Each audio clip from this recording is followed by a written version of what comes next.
বিশাল বিস্তৃত ড্রাগন রাজ্য। এ রাজ্যের রাজা খুব দয়ালু আর প্রজাবৎসল। ড্রাগন রাজ সদ্য একটা পুত্র সন্তান লাভ করেছেন, কিন্তু সন্তান জন্মের সময় রানী ইহধাম ত্যাগ করেছেন। একদিকে সন্তান লাভের আনন্দ আর অপরদিকে প্রিয় স্ত্রীর মৃত্যু শোক। পুরো ড্রাগন রাজ্য শোক আর আনন্দের জালে আবদ্ধ ছিল।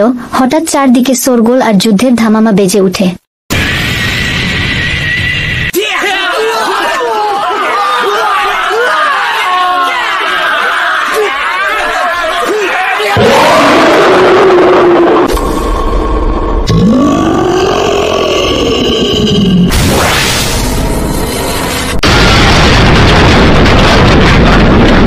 এই যুদ্ধের মূল কারণ হল ড্রাগন রাজার ছোট ভাই। সে বিদ্রোহ ঘোষণা করেছে।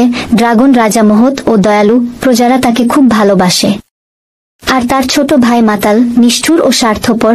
তাই তাদের পিতা বড় রাজকুমারকে ড্রাগন রাজ্যের রাজা ঘোষণা করে।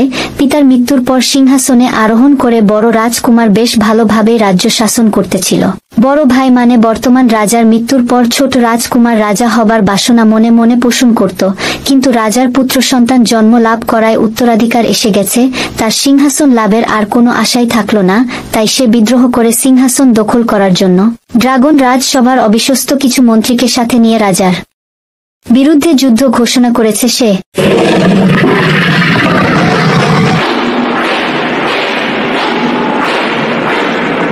রাজার একের পর এক সৈন্য মারা পড়তে থাকে। হঠাৎ আকস্মিক আক্রমণে সৈন্যরা দিশেহারা হয়ে পড়ে। রাজার সেনাপতি কিংকর্তব্য বিমূঢ় হয়ে পড়ে। বেশ কয়েকজন মন্ত্রী প্রাণ হারায়, আর বিশ্বাসঘাতক কিছু মন্ত্রী ঠায় দাঁড়িয়ে থেকে কেবল যুদ্ধ উপভোগ করতেছিল। মনে হইতেছিল রাজার পরাজয় যেন সময়ের ব্যাপার মাত্র। রাজার মাতা নিজ ছোট পুত্রের এমন কাণ্ড দেখে অবাক হন ব্যথিত। যুদ্ধ শুরু হলে তিনি বর্তমান রাজা অর্থাৎ বড় পুত্রের সদ্যজাত সন্তানকে রক্ষা করার জন্য এক গুহায় গিয়ে লুকিয়ে পড়েন। বার্তাবাহক সংবাদ নিয়ে এসে হাজির হয়। বার্তাবাহক, বলো কি সংবাদ এনেছ? যুদ্ধের অবস্থা ভয়াবহ রাজমাতা। আমাদের অনেক সৈন্য প্রাণ হারিয়েছে। মহারাজ প্রাণপণে লড়ে চলেছেন। ঠিক আছে, তুমি যাও। কোনো সংবাদ হলে তার সঙ্গে সঙ্গে আমাকে অবহিত করবে।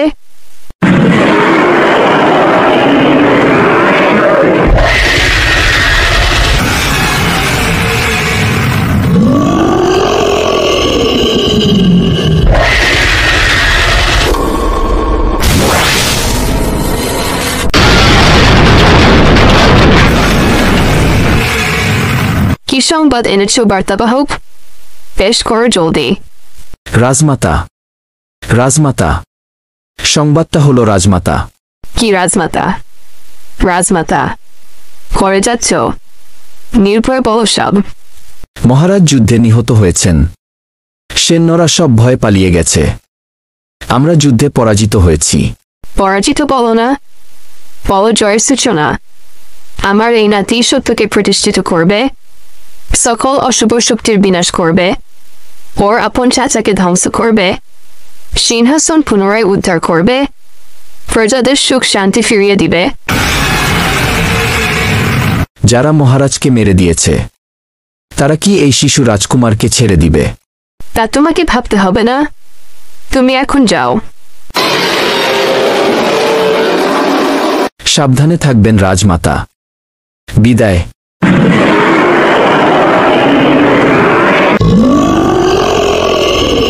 বার্তাবাহক ভুল কিছু বলেনি। আমি খুব ভালো করে জানি আমার কুলাঙ্গার ছোট পুত্র নিজ বড় ভ্রাতাকে যেভাবে দুনিয়া থেকে সরিয়ে দিয়েছে, ঠিক সেভাবে এই শিশু পুত্রকেও দুনিয়া থেকে সরিয়ে দিয়ে নিজ সিংহাসন পাকাপোক্ত করতে চাইবে।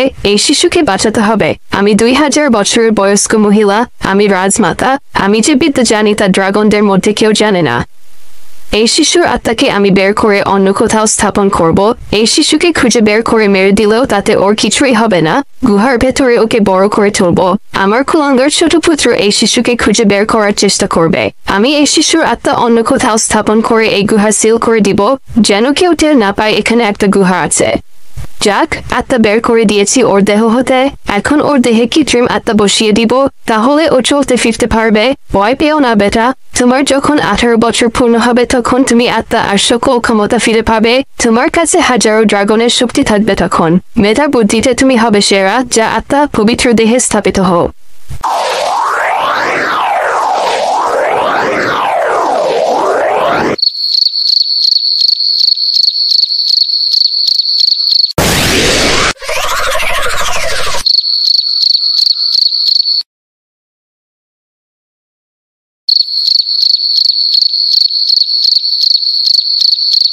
ভোর হয়ে গেছে, উঠে যাই বিছানা ছেড়ে।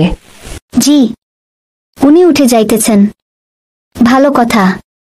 তবে খেয়াল রাখবেন উনি আজ আবার নতুন কি কাণ্ড ঘটান, কারণ উনি খুব দুষ্টু রাজকন্যা। কারো মাথায় কাঁঠাল ভাঙতে উনার ঝুড়ি নাই। দাদি যান, আমি আজ আবার উড়ার চেষ্টা করি।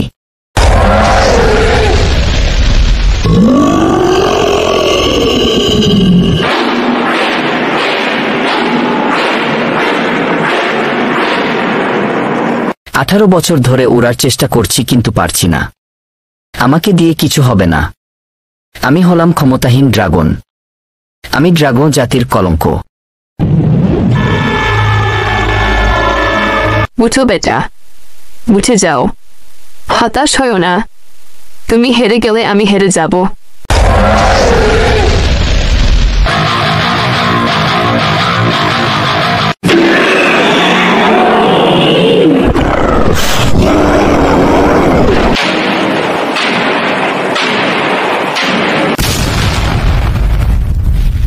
হতাশ হইও না বেটা, আজকের দিন পার হলে তোমার 18 বছর পূর্ণ হবে। অচিনপুরের রাজকন্যার শরীরে তোমার আত্মা আছে, সেখান থেকে তা উদ্ধার করে নিজ দেহে তুমি প্রতিস্থাপিত করো। তুমি ফিরে পাবে তোমার সকল ক্ষমতা। আর এতদিন তোমাকে যে রাজা রানী আর রাজকুমারের গল্প শোনাতাম তা তোমার নিজেরই গল্প। তোমার সূত্র তোমার আপন চাচা। আজ তোমার 18 বছর পূর্ণ হতে চলেছে, তাই তোমাকে বলে দিলাম। এতদিন বলার সময় আসে নাই, তাই তোমাকে বলিনি। এই আবদ্ধ গুহায় তোমায় অস্ত্রবিদ্যা, প্রতিক্ত বিদ্যা সহ সকল বিদ্যা প্রদান করেছি আমি। তোমাকে তোমার পিতার ন্যায় ভালো ড্রাগন হিসাবে গড়ে তোলার চেষ্টা করেছি। তুমি ড্রাগন রাজকুমার, তোমার নিরাপত্তার জন্যই আমি তোমাকে গুহার বাহিরে কখনো যেতে দেইনি। আগামীকাল তোমার 18 বছর পূর্ণ হবে। তুমি কাল অচিনপুরে গিয়ে নিজের আত্মা নিয়ে আসো বেটা। আমার আশীর্বাদ তোমার সঙ্গে থাকবে প্রিয় নাতি আমার। ঠিক আছে দাদি যান, আমি কালই অচিনপুর যাব।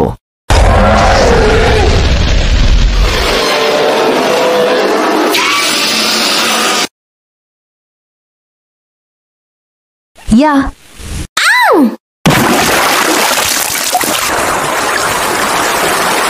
বুড়িটাকে ধাক্কা দিয়ে পানিতে ফেলে দিল। ভারী দুষ্টু তো রাজকন্যা।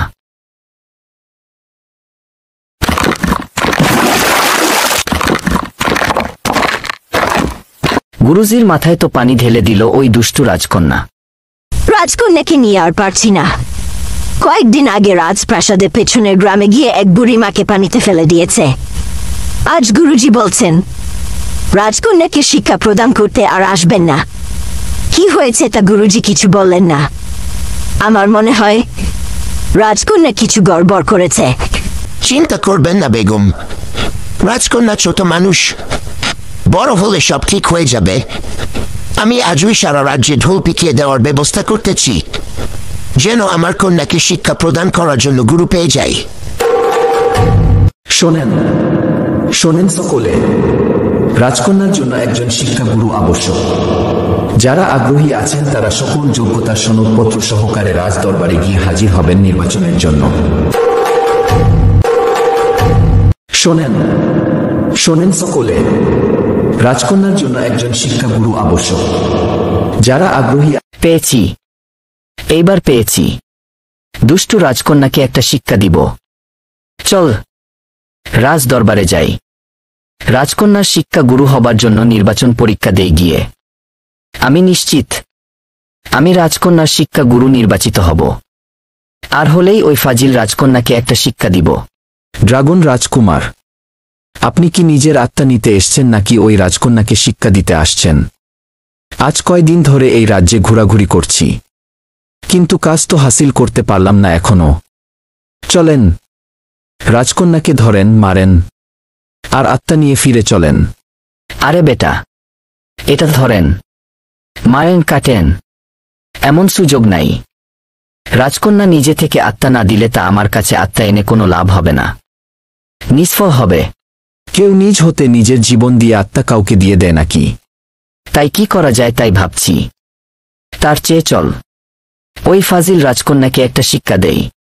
ওই দিন গুরুজির মাথায় কি পচা পানিটাই না ফেলল সে।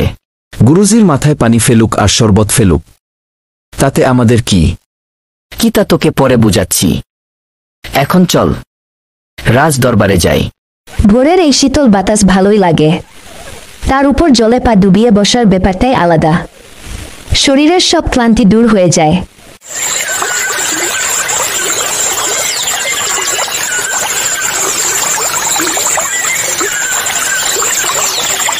রাজকন্যা, আপনার নতুন গুরুজি এসেছেন। মহারানী আপনাকে নিজের কক্ষে গিয়ে শিক্ষা লাভ করতে বলেছেন। আবার নতুন শিক্ষা গুরু, আবার সেই আপদ। আমার গন্ডায় গন্ডায় পুস্তক পড়তে ভালো লাগে না, কি আর করা। ঠিক আছে, চলো। তোমরা আমাকে একটু শান্তিতে বসতেও দিলে না। রাজকন্যা সম্পর্কে সম্মুখ পূর্বা অবিহিত নতুন গুরুজি প্রথমেই মন্ত্র বলে চক্র গুহ তৈরি করে রাজকন্যাকে মোহিত করে ফেলেন। ফলে রাজকন্যা খুব শান্তভাবে চুপচাপ বসে শিক্ষা গ্রহণ করলেন। কোনো প্রকার ঝামেলা করলেন না দুষ্টু রাজকন্যা। গুরুজির পড়া খুব ভালো করে মন দিয়ে করলেন।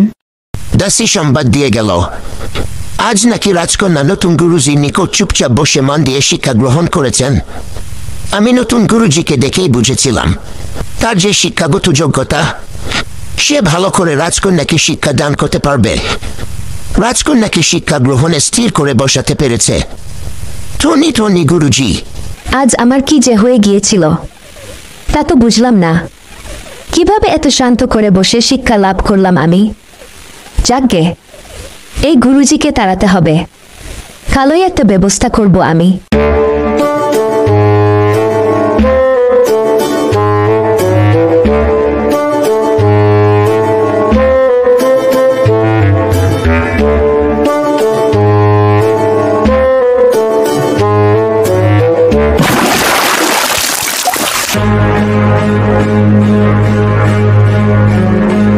আমি নিজের দুই নয়নে দেখেছি। রাজকন্যা, আপনি নিজে আমার মাথায় পানি ঢেলেছেন। এর জন্য আপনি ক্ষমা প্রার্থনা করেন করজোরে এবং কান ধরেন। এমনটা আর করবেন না ভবিষ্যতে। আমি আপনার গুরুজি, তা মনে রাখবেন সব সময়।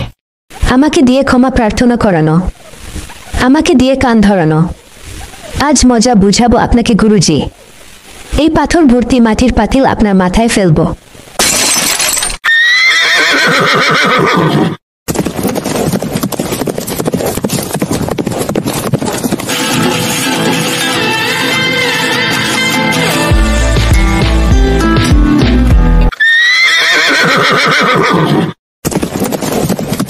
রাজকুমারী কি এই পরন্ত বিকেলে হিমেল হাওয়া উপভোগ করতে বের হয়েছেন?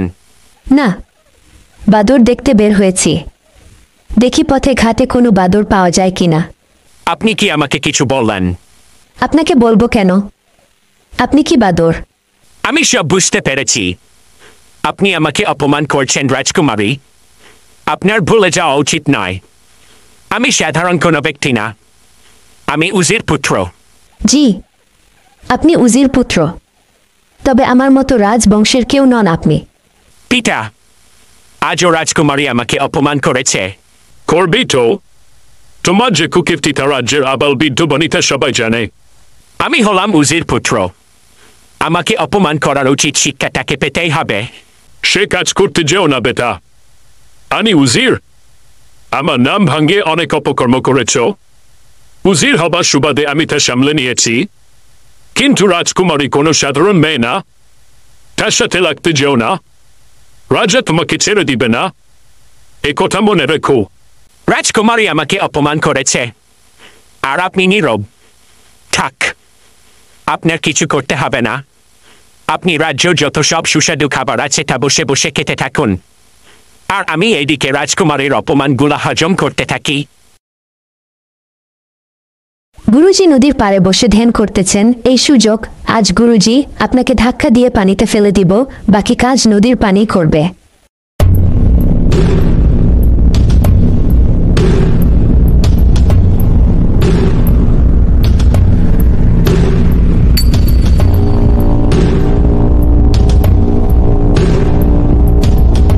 আমি যাই সরে।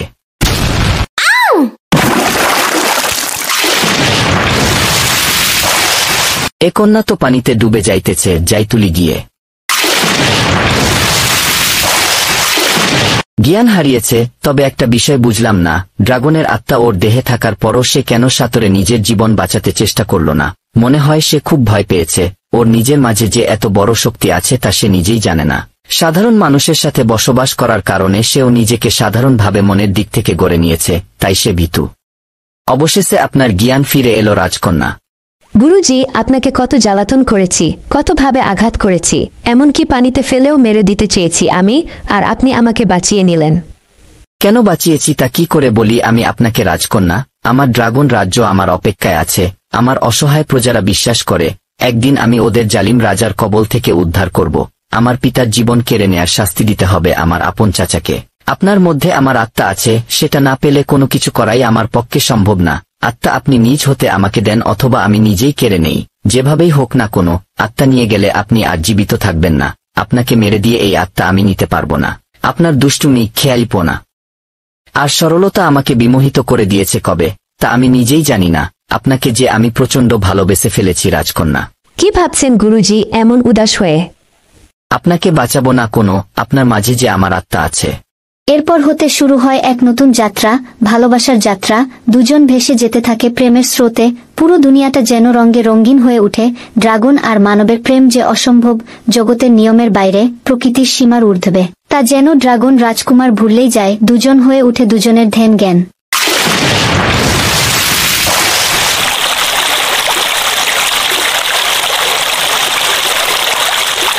একদিন উজির পুত্র রাজকন্যা ও গুরুজিকে দেখে ফেলে।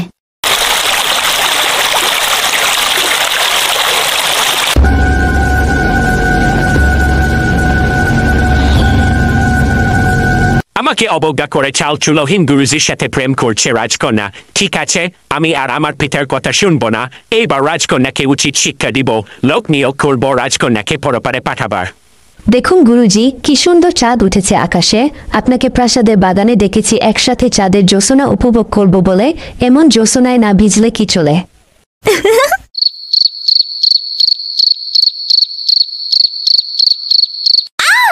কে করেছে এই কাজ? সামনে আয়। কে আঘাত করেছে আমার প্রিয়তমাকে? সামনে আয়। আমি সব ধ্বংস করে দিব, সব জ্বালিয়ে দিব, পুড়িয়ে দিব। কে করেছে এই কাজ? সামনে আয়। নিজের প্রিয়তমার এই করুণ অবস্থা দেখে ড্রাগন রাজকুমার নিজের রাগ সামলাতে পারল না। রাগে ক্ষোভে সে নিজের রূপে ফিরে এলো নিজের অজান্তে।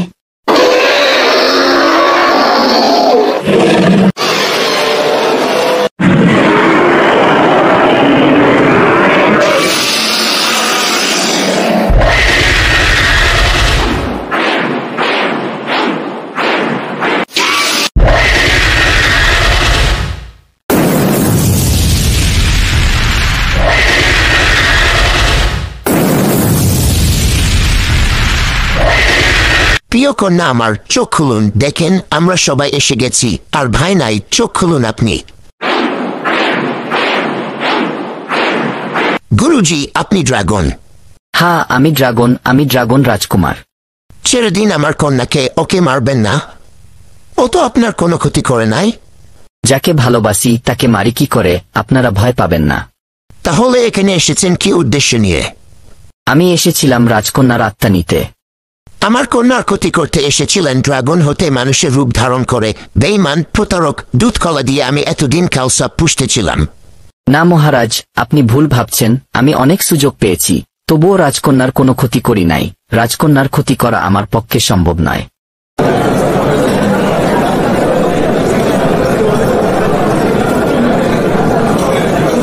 থামেন আপনারা, আমি কথা বলছি। এই রাজ্যে মানুষের রোশনলে পড়তে না চাইলে এখনই বিদায় হন এই রাজ্য থেকে। আমার কন্যা ত্রিসীমানায় আর কখনো আসবেন না। আমরা মানুষ বলে দুর্বল ভাববেন না। দূর হন এই রাজ্য থেকে। আমি চলে যাইতেছি। আমি চাই আপনারা ভালো থাকুন। ভালো থাকুক আমার প্রিয়তমা রাজকন্যা। কয়েক মাস পর রাজা হঠাৎ অসুস্থ হয়ে মারা যান। এই সুযোগে উজির ও তার পুত্র রাজ্যে আক্রমণ করে সিংহাসন দখল করার জন্য।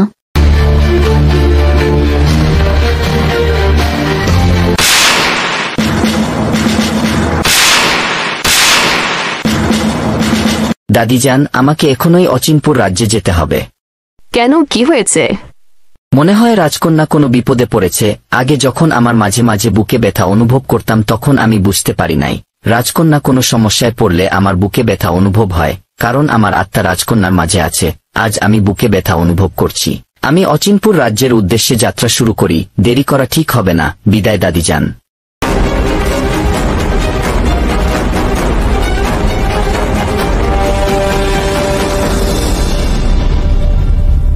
আগের বার তোর প্রিয় তোমার রাজকন্যাকে মারতে এক নিষ্কর্মা ঢেকিকে পাঠিয়েছিলাম, তাই সফল হয় নাই।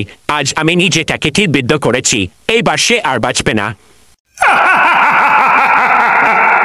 আর এর সাথে সাথে তুই তোর কবর রচনা করেছিস শয়তান।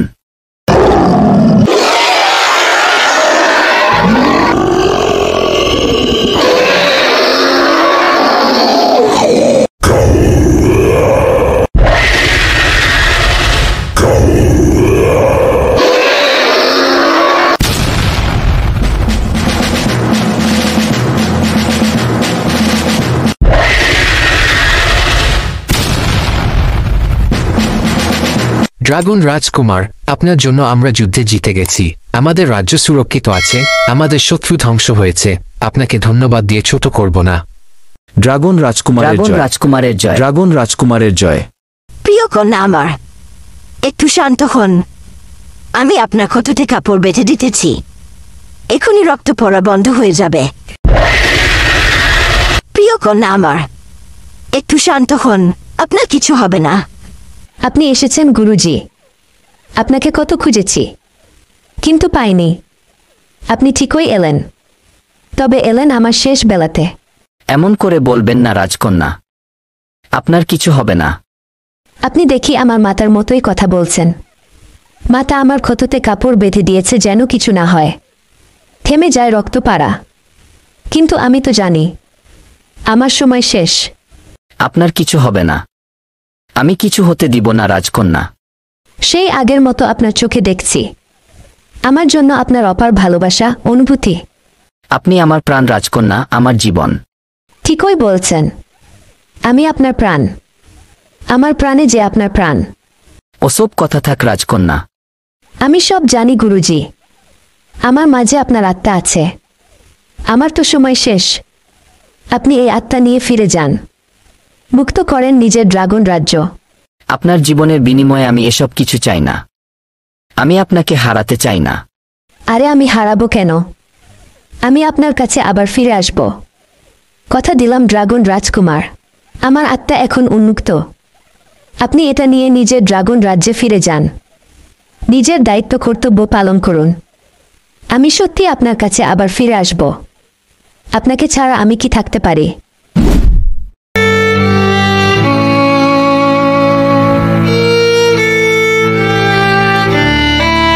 আবার আসিব ফিরে ধানসিটির তীরে, এই বাংলায়।